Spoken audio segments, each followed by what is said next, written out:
Welcome back to the Tectonic Takes podcast, where we cover a team that, believe it or not, no longer has a goalkeeping crisis. We never really did, but the pecking order has been reestablished. So with you today, of course, myself, Ivan, and Abram. So Abram, how are you doing today? I'm having a great day today. It's lovely weather.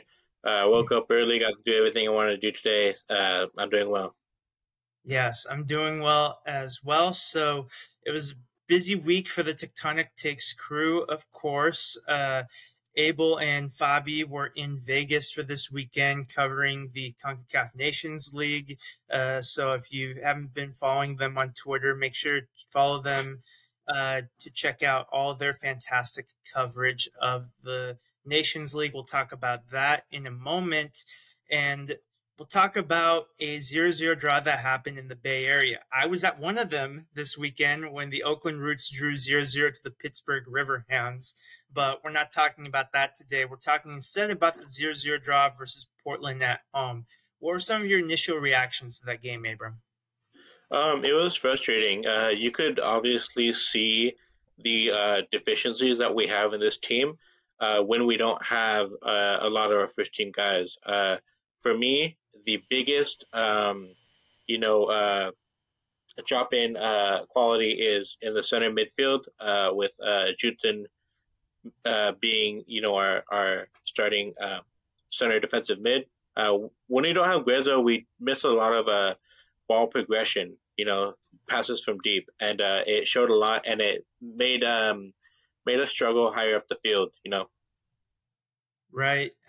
One of our colleagues, we spent a lot of time on both the San Jose Earthquakes official Discord as well as the uh, Tectonic Takes Discord. So we get a lot of our discourse from there. And I mentioned someone saying in regards to Jackson Yule's playing, just as a goalkeeper can only be as good as the defense in front of them, having a great center defensive midfielder behind you can make you a better midfielder. And Jackson Yule is one of those players whose play kind of dropped off a little bit without Carlos Grezzo. Is that fair to say? Oh, for sure. I mean, Jackson has had a good year in his own right. Mm-hmm. Probably one of the best years we've seen from him in a Quakes jersey. I actually think that he did better than we usually see him do in the absence of Grezzo. He was doing a lot of work, but because he was doing more work, he wasn't free to be the creative Jackson Yule. He was more of the hard work and keep possession, win possession back, and try and corral the team, but he couldn't do it as freely as he usually is able to. Yep. Saz, who is also a member of the Tectonic Takes team, he's been under the weather for the last few weeks. That's why you haven't been seeing him on the podcast lately, but he left us some observations as well. And some of his most interesting observations concerns Jack Scan. Offensively, he felt he was very impressed with that performance. And Scan, he saw his playing time reduced this season. He's been mostly out of the match day squads for San Jose Earthquakes. He played a little bit for Quakes 2 not too long ago. So what do you think of Scan's performance? Uh, I I've said this a lot, and maybe not on the podcast, but in the Discord, which you guys should definitely go join if you need a new Quake community to be a part of. Jack Scan, for me, is not a central midfielder. I don't think he has the close control. I don't think he has the quick thinking mind that maybe Nico Shakiris or Jackson Yule does. I think that he is a wide player. He's very fast. He can run a lot. And when he's played right wing for Quakes 2, he's one of the best players on the field because he's so fast, man. Like, I don't think people realize he's probably, I think, the second fastest player on the team behind Cade Cowell. Yeah. That's some speed. That's some big deal speed right there, and we're not using it correctly because he might cover a lot of ground for sure, but when he's on the ball, it's an issue, and he's not creative enough to make chances for himself. If he's like on the end of those chances, maybe I think that we could see a different Jack Scan, and I think that we could utilize him a lot more and get him closer to his potential. Yeah, Quakes and Quakes 2 obviously isn't apples to apples. You have a different combination of players. So a player that might be playing in the wing at Quakes 2, they might not be needed there for Quakes. But if that's where his strengths lie. I think that we do need to give him a shot there, especially since the wing is where one of the areas the Quakes are struggling with in depth the most. It's worth giving him a shot there. We have other midfielders we can try there. Michael Baldissimo, he wasn't called up by Canada, nor will he be anytime soon, most likely, for being honest. So why not give him another chance there and give Scan there if that's going to get the best out of Scan? And we figure out, Yule, Baldissimo, Jitson. On second thought, maybe that's not the best idea in the world until we get some reinforcements in. So, yeah, I guess you see the problem there. But now that we're talking about Quicks too, let's talk a little bit about that before we get into our player of the match for Portland. Because let's face it, aside from a few chances, one hit the crossbar and Evander had his header, there weren't too many chances in this game, and Tommy Thompson had his. Shout out to Saz again, the biggest Tommy Thompson fan out there. Quakes 2 had some success. They beat North Texas. So tell us a little bit more about that game, Abram. That game was kind of similar, to be honest. In terms of watchability, I don't like 0-0. I don't think anyone likes 0-0. And I do enjoy the penalty rule. After you end a game in a draw, you go to penalties. I like that. But the game wasn't very exciting. Yeah, I mean, I'm happy we won. Happy we got the 2 points, but there's really not much to say because it was just kind of back and forth. I don't think any team was really dominant, but and North Texas is a team with a lot of really good players. They're the Dallas kind of second team for anyone who doesn't know. And so they have really promising young players, and I mean, it's good that we were able to keep them at bay. But I'd really love to see some more exciting soccer, some more exciting scorelines from the Quakes 2 team. You bring a good point. We don't talk enough about Texas geography in this podcast. So, yeah, North Texas, that is where Dallas and Fort Worth is at, unlike Houston in the east and Austin and San Antonio more central and El Paso on the west. So there you go. That's your Texas geography for today. And you also made an interesting point, but I just want to be perfectly clear. Are you saying that MLS should go back to penalty shootouts, preferably without the hockey-style run-ups? Yeah, I wouldn't go as far as to do the hockey thing. I don't think that it would be something that would make sense to do without the rest of the world following suit. It's just kind of like a really weird thing that only the MLS would do, and I don't think that we're already the odd child enough as it is in the eyes of the world. So yeah. I don't think it's a good idea. Messi's here. Messi would just turn around and go to the Saudi Pro League. If you don't watch you probably don't get that reference, but by the way, 44 Tunes did make a video about the halftime game that the Earthquakes did where someone actually kicked a ball and it landed exactly in the halfway spot. That is incredible talent. I don't know where people get like, oh, what am I going to do today? I'm going to go out to the soccer field. I'm not going to run laps. I'm not going to shoot goals. I'm going to try to kick it to the middle and like pretend it's like bocce soccer. That's what we're calling it now. Right. Center put in their top 10. Men in Blazers tweeted about it. 44 Tunes made a video about it. And it was incredible. And I'm sure that San Jose Earthquakes does a wonderful job giving great prizes, such as tickets to the California Classico game. Actually, and if we had the resources, we would give him our own prizes for that too. Like we should give him one of our Tectonic takes, hats. We should give him a pack of cards from Abram's collection at the very least. That'd be a good idea. Yeah. Actually, someone from our Tectonic Takes Discord competed in this challenge earlier this year and won.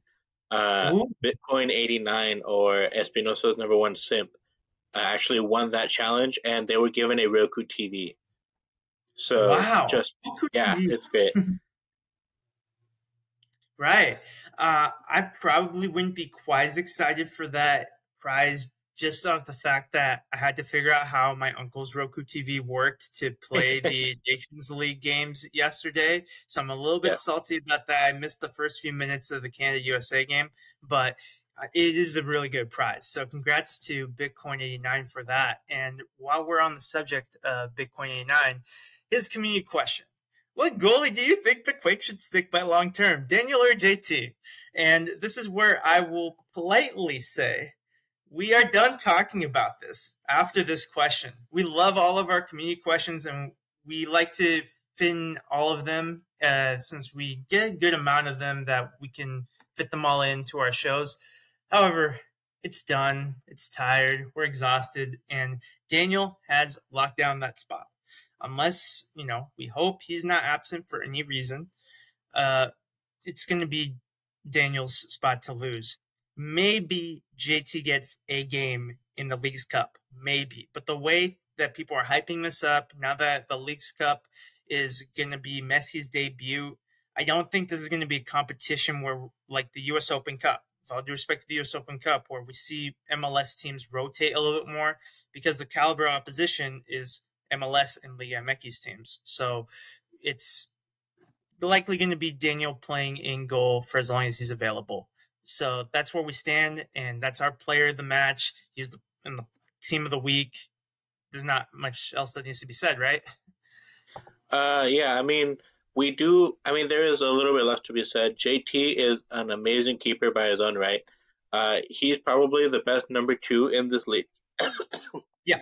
True. And that means, like, JT will get another opportunity, but it's not likely to be San Jose Earthquakes giving him the opportunity. Because JT is so good, I could see him going somewhere. I could think of Charlotte, their team, that they could upgrade their goalkeeper room with JT in it. If DC United, if Wayne Rooney's not happy with Tyler Miller, maybe JT Marsikowski could go there. So there are some possibilities that he can go to MLS. He's not going to drop down to USL. Maybe he goes to a different league, but we'll see. It's tough for when you're a backup MLS goalkeeper to become a starter in Europe, to be a starter in Liga MX or elsewhere. So it most likely would have to be another move to an MLS club, but there are MLS teams that could benefit from goalkeepers.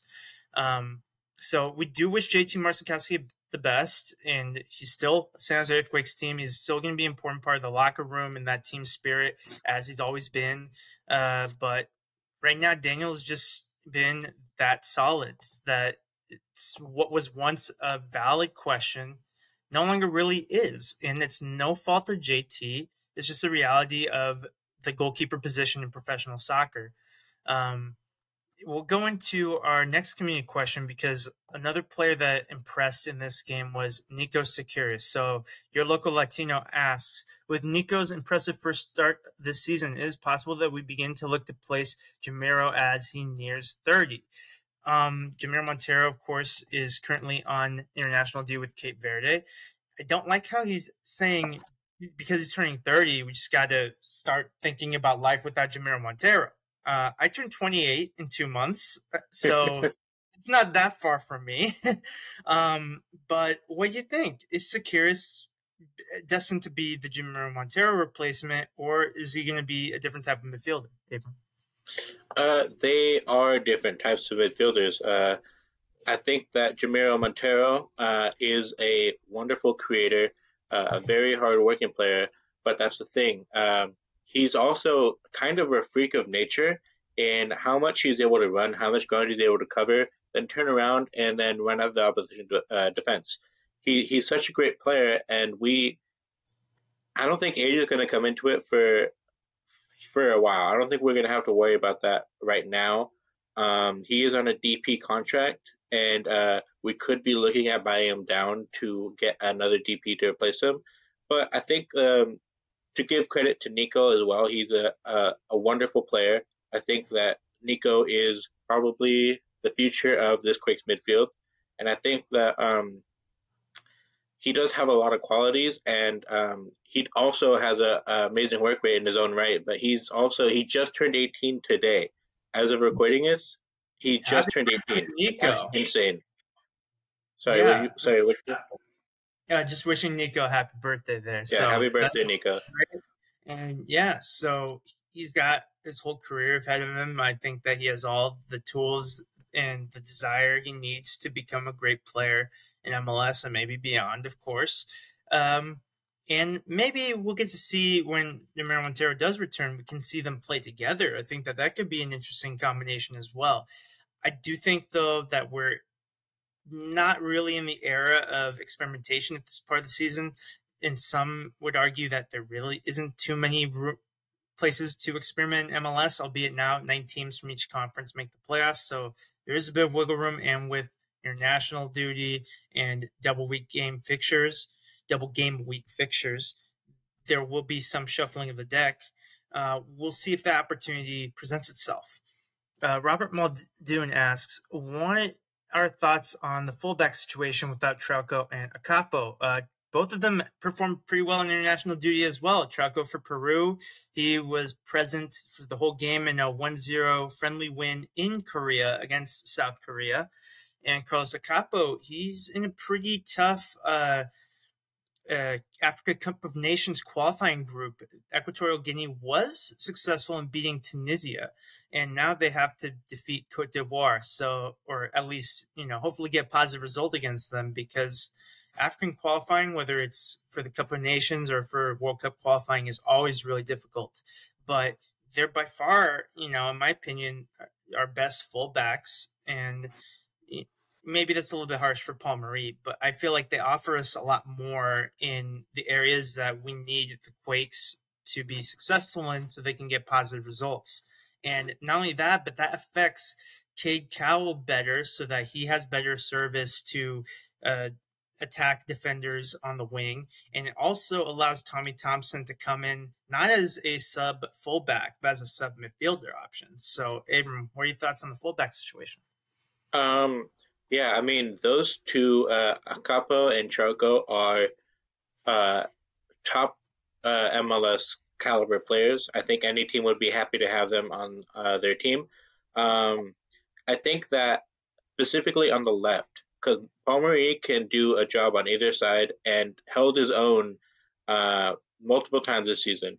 But on the left, when Beeson covers at fullback, it's a problem. Beeson is great. He's very mobile. He's great defensively. He has one of the biggest hearts on the team. You could see in the way he plays, but he just doesn't have the technical ability to play as an attacking fullback, and that hurts Cade Cowell a lot. Yeah.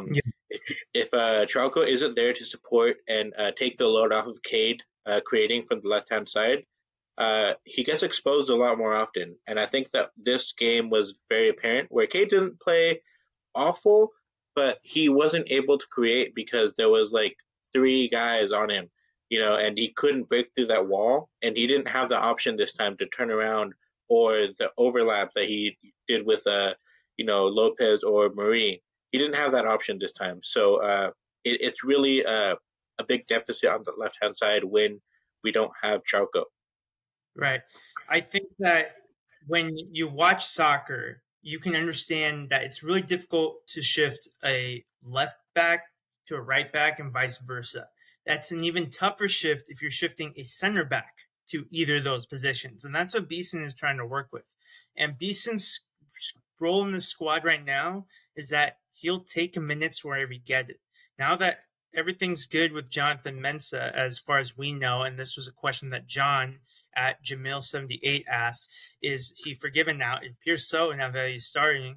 Mensah and Rodriguez, they're going to be the preferred center back partnership. We'll see what happens with Nathan whenever he comes back, but we feel really good about that partnership anyway. So if Beeson is going to get starts in the future, it would involve these situations where there's a fullback missing and he's going to play there. Or maybe one of Rodriguez and Mensah is going to be missing a game and then he plays there. But the results aren't going to be the same. We want Beeson playing ideally as center back whenever he comes on.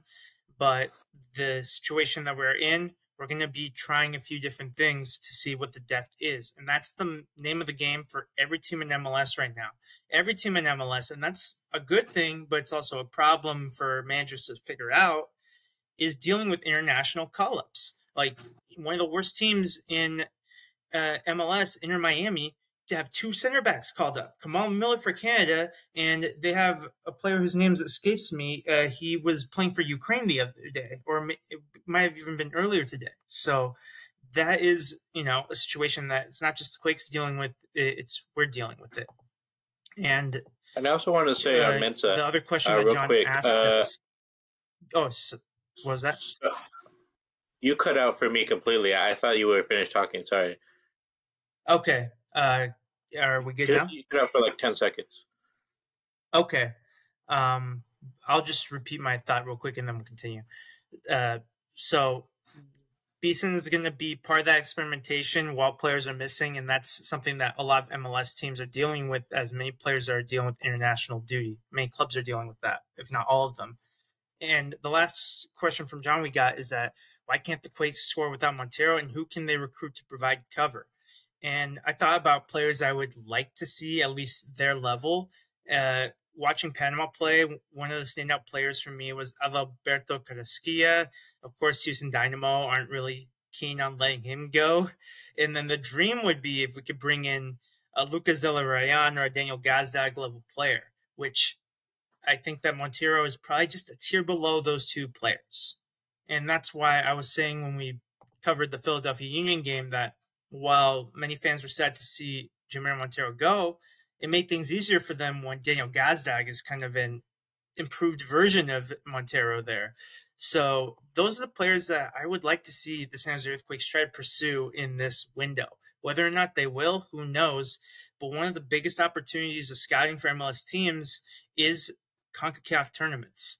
So let's have some brief thoughts on the CONCACAF Nations League. So we saw USA beat Canada in the final 2-0 after beating Mexico 3-0 in the semifinals. And Mexico has settled for third after a really tough 1-0 win against Panama that really didn't have to be that tough, but could have been a lot worse had Anibal Godoy's bicycle kick goal been allowed to stand. What are your quick thoughts on the CONCACAF Nations League and the state of the region as we go into the Gold Cup? So I wasn't able to catch those games. I didn't get to watch them live. I did see the replay of Godoy's goal. That's a player that I really enjoyed watching when he played for us. He was a little bit frustrating, a little bit, but no, he's a great player, and I'm glad he's doing well for Panama and Nashville. Yep, and he earned a call up to the Gold Cup. So this is an interesting situation between the Nations League to the Gold Cup. The majority of teams are going to be calling up the same nucleus of players. Mexico, a little bit so, a few players in and out, and likewise Canada. And then the USA, on the other hand, their team is almost completely different. So it's going to be very interesting to see. And this is why they put all their eggs on this basket, the Nations League, to assert their dominance and show that they are the kings of CONCACAF.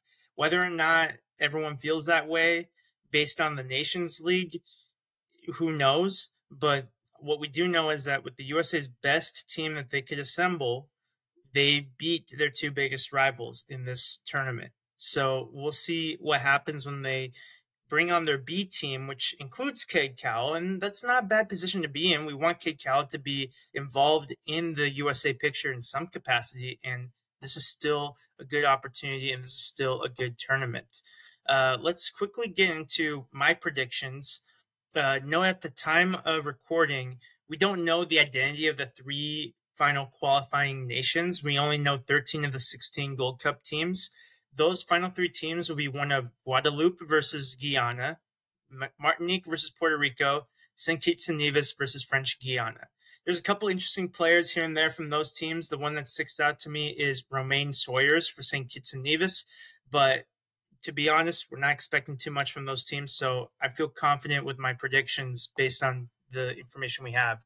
Group A, I have USA finishing first, Jamaica second, Trinidad third, the qualifier fourth. And Abram, I'll give you a pause after each group if you have a different order. Okay. Looks like you're good to go there. Cool.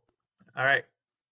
Group B, I have Mexico finishing first, but it's going to be tough because Qatar, they had a good Gold Cup the last time they were here, and they're here again for some reason. Qatar will probably finish second behind Mexico, and then I have Honduras fourth and Haiti fourth. Honduras third, Haiti fourth.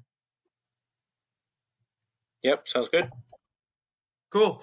Group C is probably the toughest one to predict. It's between Costa Rica, Panama, El Salvador, and a fourth team that we'll know by tomorrow.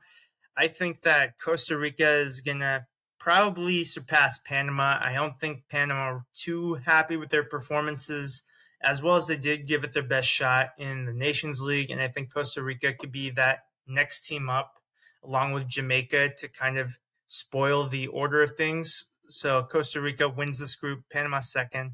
And El Salvador probably could sneak through if they were in Group D, but they're just in a tough group here. Any objections? No, no objections so far. All right. And then lastly, this is kind of the chalkiest of the groups here. Canada should win this comfortably. And then between Guatemala, Cuba, and the qualifier, this is probably the best chance for a qualifying team to make it out of a group. But I think Guatemala is fortunate to be in this group because they'll finish second. Right. All right.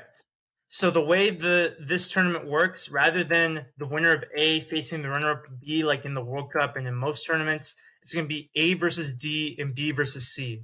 So based on that, we have the following matchups: Canada versus Jamaica, Mexico versus Panama, USA versus Guatemala, Costa Rica versus Qatar. I have Canada, Mexico, USA, and Qatar to the semifinals. Okay. I am All right. surprised. Real quick, Oh, you go. I am surprised that you have Qatar beating Costa Rica.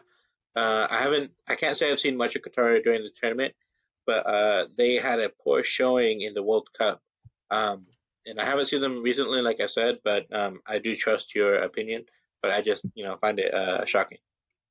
Yeah, the reason I have Qatar beating Costa Rica is partially due to their performance in the last Gold Cup, and a lot of things have changed in 2 years. But I do feel like Costa Rica is a team in transition right now.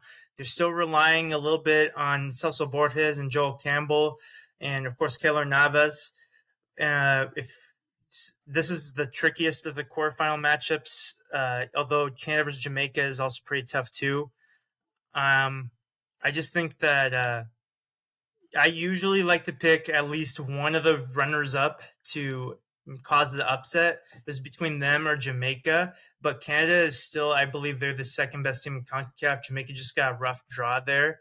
If Jamaica was matched up against Costa Rica, then I would have had Jamaica winning that as well. So, I just went with Qatar. But for the semifinals, I think that it's going to set up Canada versus Mexico with Canada advancing, and USA versus Qatar with USA advancing. No objections there? Definitely not. I don't think Mexico is in a good place right now. Yeah. And Canada is on the way up. So, yeah. Yeah, they're going in opposite directions right now. It sucks to see as Mexican American that is what it is, but it's also an exciting time for our Canadian friends and neighbors there too. And Canada, like the United States, they have a passionate soccer community that wants to see their sport grow. In Canada getting to a Gold Cup final is certainly going to grow the sport there for sure. And in fact, in the final, I just feel like the USA can't have it all. I think that at some point in this tournament, their B team is going to catch up to them. And Canada having a similar nucleus in the Nations League and the Gold Cup, I feel like the drop-off from the USA's B team will catch up to them against Canada. And Canada will win their first Gold Cup for the first time in 23 years. What do you think? Do you think the USA could pull it off? I think they can, but this matchup is pretty tight, and I think it could go either way. But I'm hoping for a USA win, but we'll have to see. Yeah. The last word on USA before we talk a little bit about Kate Cowell and his role in the Gold Cup is with Berhalter coming into the picture. I am not a Berhalter fan, and I don't think that needs to be justified any further. But I do think that Peralta's presence in the United States doesn't spell doom and gloom necessarily. I'm hoping that Berhalter can change his ways a little bit and take a note from BJ Callahan that you just need to let these players cook. Play to their strengths. Play Gio Reyna. Now you have Balogun. You have your answer to that number 9 spot. Let them cook. Don't try to tinker it. Don't try to mix it in. Don't try to force Jesus Ferreira to be Balogun. Don't try to force Jordan Morris or Roldan or Leggett or even Jackson Ewell. We love Jackson Ewell, but right now, the way things are, he's just not that top-level U.S. men's national team player. So try not to make your stamp on things by switching things that don't need to be switched. You have a very talented group of players, and the fact that players like Pulisic, who had a rough season at Chelsea, uh, Dest, who had a rough season at Milan, and the Leeds United boys, who got relegated, like, it's really tough season for a lot of these players, but they were able to step up for this tournament. It shows that you have a really good group here. And maybe someday that group will include Cade Cowell. And Griffin Leonard wants us to discuss him in the upcoming Gold Cup and transfer window. He had a realization that this Portland game could be the last time we see him in a Quakes uniform. I would give that a 20% chance at this point. I think that it's still a long summer, still a long window. Cade Cowell will have some games to play whenever the Gold Cup is done. But that time could be coming this year. It's all lining up for Cade Cowell. What do you think, Abram? Yeah, I do think that there is a chance because he played very, very well in the U20 World Cup. People are already looking at him. And if he can do it against people who aren't teenagers and under 20 years old, that will solidify his ability in the minds of teams who are already looking at him. And maybe they think, hey, we can make something out of this guy. Maybe they think that they can elevate his game, which I'm sure they could. And if we do sell him, I hope they do, because I'd love to be able to take credit for Cade Cowell if he were to move on to a big European team. It is possible. Unfortunately, it wasn't a great last game to remember him by. There was no goals, no assists, but I would be sad to see him go, but also happy for him. So it's a mixed bag of emotions, but yeah. Right. I think that for Cade Cowell to leave at this point of his career, this would be the biggest step up for a Earthquakes player in terms of presence in the global game since Landon Donovan. And Landon Donovan didn't have a great European career except for some loan spells in Everton. But what Landon Donovan was able to achieve for the U.S. men's national team, even though he went to Galaxy and we don't like him for that, he made himself the face of U.S. soccer. Now, I think that role is filled by Christian Pulisic, but Cade Cowell has other avenues to succeed. There are players that currently aren't in the U.S. squad, someone like a Haji Wright that is killing it in Turkey right now. He's scoring a lot of goals. So I think that Cade Cowell has more avenues to success in Europe, and whether it's to a high-end championship club like a Watford that's pushing for promotion, whether it's for Full America that just missed out in Europe, but they have a good track record, and he's going to have Tim Ream and Anthony Robinson there. These are all just ideas I came up with right now. There's no links that we know of for Cade Cowell at the time. We just know that teams are interested in him, and rightfully so. And we do have to be starting to be more prepared for life after Cade Cowell. But we can't really look too ahead to that, much like we can't just look too far ahead to the Galaxy game that is approaching in July 1st. Because we got two heavy hitters, I think it's fair to say, coming up first. You look at Houston Dynamo and St. Louis's resume so far. We're on the road to Houston. They're in 6th in the West. And then we got Houston, which is 1st in the West right now. So before the Portland game, I said that I was hoping for 8 points out of those 4 games. That meant either 2 draws and 2 wins, or 3 wins and we lost 1, and which would be 9 points, obviously. Right now, we are sitting at 1 point, so 7 to go. As of now, my confidence level in getting a minimum of 7 points for the next 3 games, it's like 50-50. It could go either way. Your thoughts? Yeah, I think that we might have been a little bit optimistic, but not too much. I think that we're going to fall a little bit short of that. I can't do the quick math required to give you an exact estimate of how I think it's going to go. But I think we're going to fall just short, but not too short. I think that we're going to still be in a good spot when we come out of it. Yeah, we're in 4th place right now, but it's kind of a lie because we were one of only 12 teams to play Saturday. So we got to sneak up on a few teams there, but also thank you, Nashville, for being St. Louis. That was nice. Perhaps he gave us a blueprint that we can follow. Who knows? But it's not going to be easy. And to the untrained eye, someone might think Houston might usually be one of the easier teams to play against, but that's not the case this season. I think that 6-2 loss to Vancouver woke them up, woke up the beast inside of them, because now they're playing really well. They smacked LAFC 4-0, and their goalkeeper, Steve Clark, is pretty underrated in MLS. He is third place in the league with 7 clean sheets. The only goalkeepers that have more than that, Andre Blake with 9 and Roman Celentino with 8. So that's a really good position for them to be in. Of course, they have Hector Herrera. He's doing really good as that silent but stern leader in midfielder. Maybe not so much silent in terms of the way he talks in games, but his ability to be efficient in that midfield role still.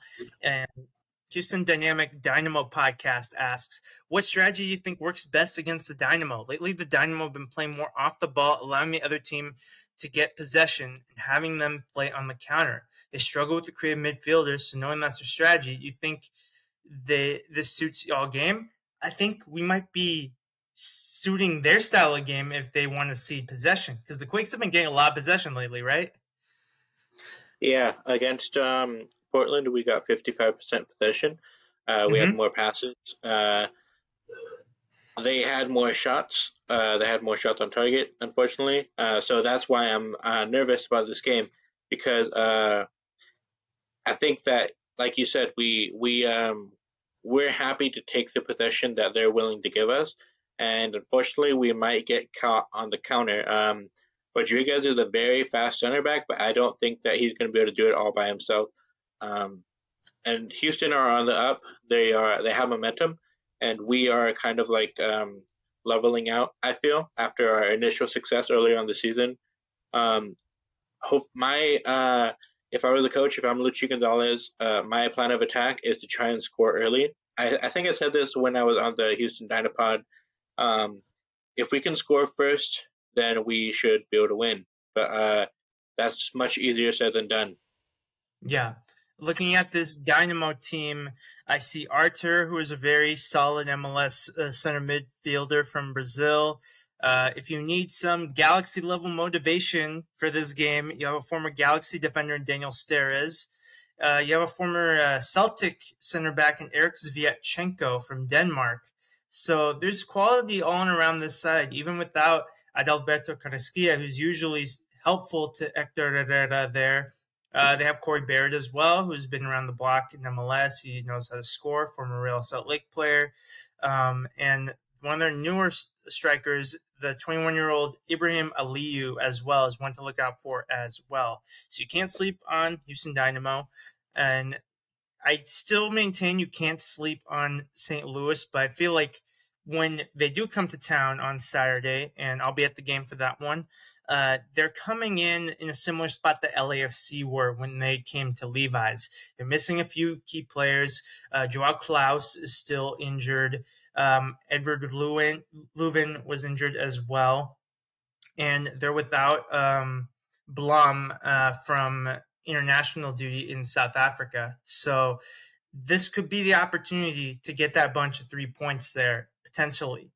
This could be another great win on the resume. We've got 3 of those big wins already: LAFC, Seattle, Philadelphia. It's weird to think of an expansion team as a big win, but St. Louis have come out of the gates hot, and they're first in the league still. So let's, take care of this opportunity when they're not at full strength. We're at home. Try to get a win there. So I'm looking at these next 2 games where get a point on the road at Houston at least. And I know that's going to bug a lot of fans, because right now the Quakes are in a little bit of an interesting, I wouldn't say funk, but it's not a great pattern either. The good news is we are not losing games. But the bad news is, since the LAFC win at Levi's, we did lose those next 2 games in LA. Draw, win, draw, win, draw. And 2 of those draws were scoreless draws. One of them, of course, that infamous Rapids game where Moise Bombito was sent off and we did nothing about it. So I think that's very frustrating for Quakes fans. It's why, looking at the attendance from the last Portland game, 14,000 still solid, but unfortunately was the bottom attendance for that match day. It's not convincing people who are not going to games to go to the next one. Obviously, attendance goes out the window when it comes to Galaxy. No matter what the circumstances are, people are going to come out to that game in Stanford. But I expect it to be similar attendance when it comes to St. Louis because of that kind of pattern. It's still a good position to be in. You'd rather be win draw than draw loss, which the Quakes were many times in recent seasons. But I think that as much as it would be frustrating to draw 2 games in a row, just looking at where we're at, a midweek game and then a Saturday game, 4 points, even if it means having to sit with a point midweek before we potentially get 3 on Saturday, if it works out that way, might be the realistic scenario if we're being optimistic at the same time. Totally agree. I worry about St. Louis after what happened last time, but especially we're missing a lot of players for that game as well. So yeah, you'll have to see. Yeah, they still got Nicholas Gioacchini, once possibly considered that answer to the U.S. men's national team striker.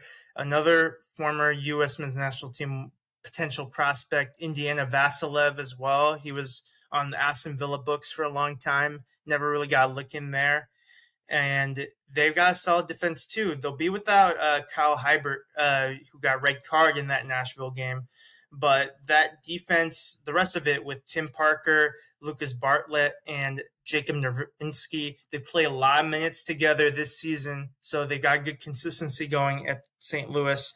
And, of course, when it comes to MLS goalkeepers and their resumes, it still kind of blows my mind that Roman Berkey is playing in MLS. He's a very good Swiss goalkeeper. He's played in the Bundesliga for many, many years. So that was quite a get from St. Louis. I know it's not flashy DP, in the attacking areas, but it's still pretty dang cool. For sure. Yeah. So, and I know it's kind of weird to think of a first place team like St. Louis as the more realistic option to win, but truth is stranger than fiction sometimes. We live in a world where Antonio Brown was allowed to be the owner of the Albany Empire, a football team. And, we don't have enough time in this podcast to discuss what happened. Go watch Urinating Trees 6-minute video for that. But, truth is stranger than fiction. And I want to give a shout out to Dustin Wolf, who reached out to us on Twitter. He said that, I'll just read what his tweet word for word. My son and I are going to see our adopted MLS team, San Jose Earthquakes, playing Houston next week. We are huge Kid Cowell fans, but unlucky for us, he got the Gold Cup call up. We are wishing him all the best of luck in the world, though. Here are canvases for today's game. So we'll put a link in the description to Dustin Wolf's Twitter. We'll also continue to retweet his work we already have on our Tectonic Takes account. And please check out Dustin Wolf's artwork. And yeah, it's really great that we have Quakes fans all over the country in places like Houston that are holding it down for us. We really are happy to see that Quakes fan base, even though it does feel like we're struggling for attention sometimes in San Jose to get more people behind our team. We are out there, we are widespread, and we're showing our team love. So, yeah, really happy for Dustin. I hope you and your son have a great time. You might be one of the few people celebrating if the Quakes do get a win, but hopefully that'll be the case. Yep. And from one wholesome scenario to kind of a funnier one. So we had a friend on the San Jose Earthquakes Discord mention he took a first date to the Portland game. And he had to explain that 0-0 happens somewhat frequently in soccer, and it isn't the worst outcome.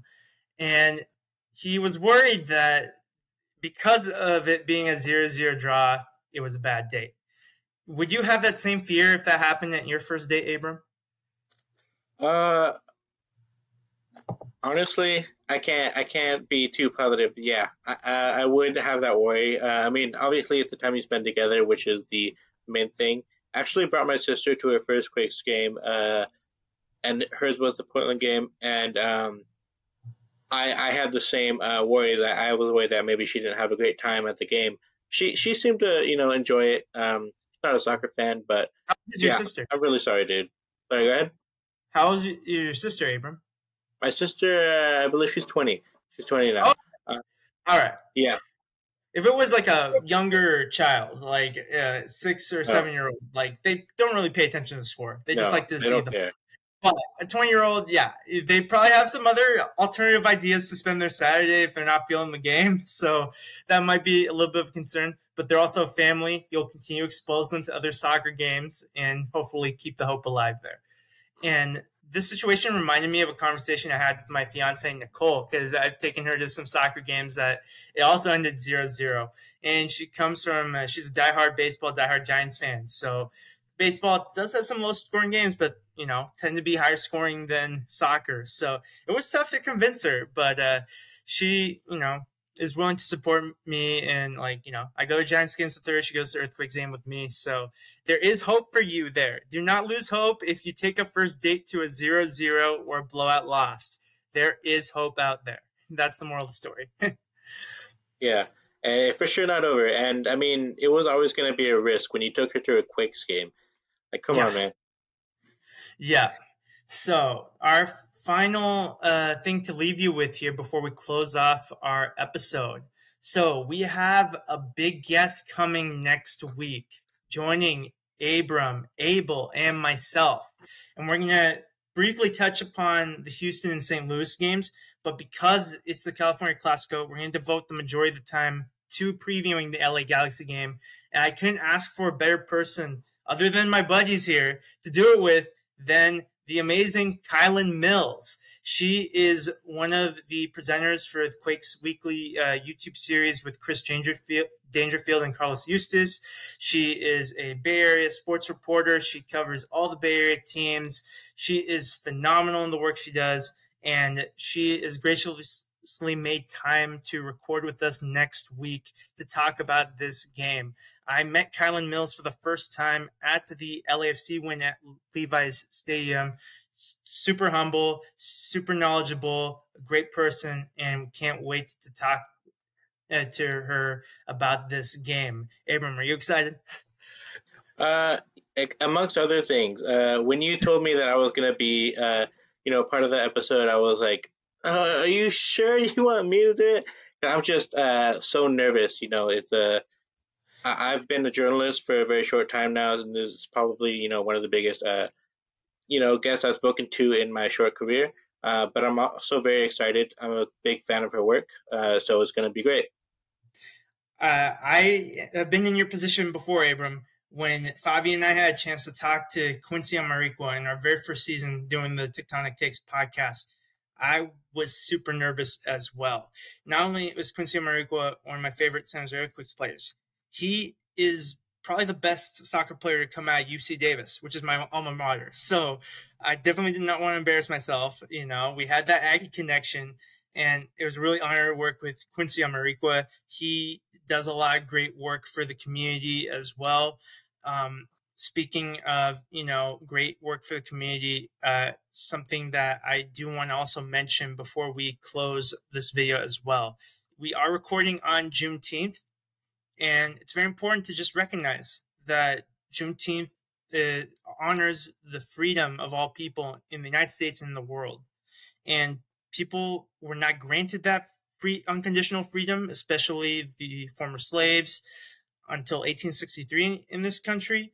And many of them didn't know that till years later. That is about 160 years ago. So roughly 2 lifetimes ago, not too long ago.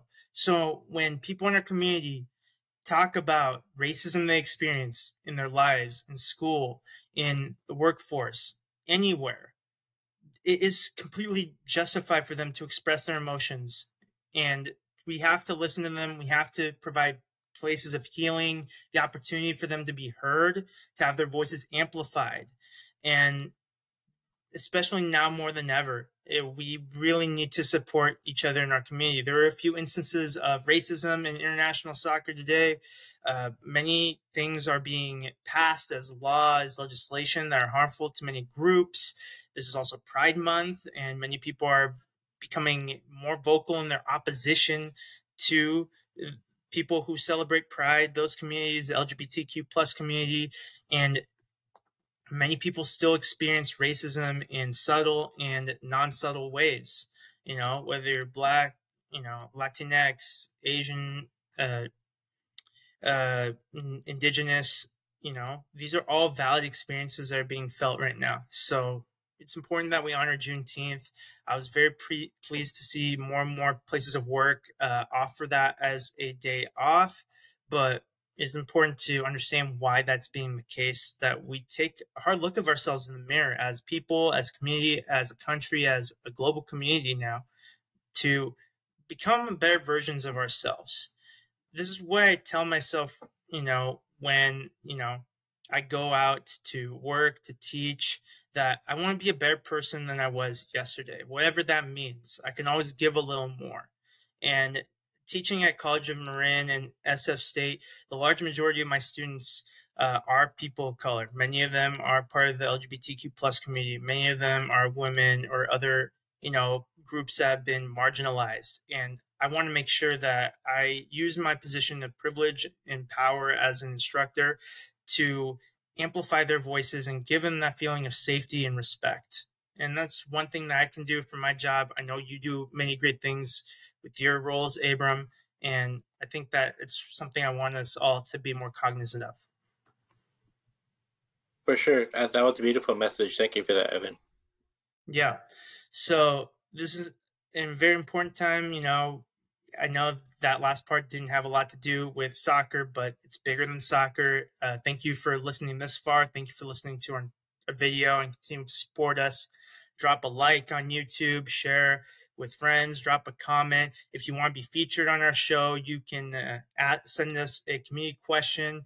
And we're always looking for more ways to involve the community through Discord, through interactions on Twitter, through Instagram live streams. We're going to continue to be there for the community as much as we can, not just through just Sounds Earthquakes, Quakes 2, Oakland Roots, Oakland Soul, Bay FC. There's going to be a lot of opportunities on the horizon as we look forward to the foreseeable future as well as the immediate future, with Dynamo in St. Louis coming up this week, and of course Galaxy the week after that. Thank you for your time, Abram, and to those of you watching, and have a good night, or whenever time you are watching this video. All right.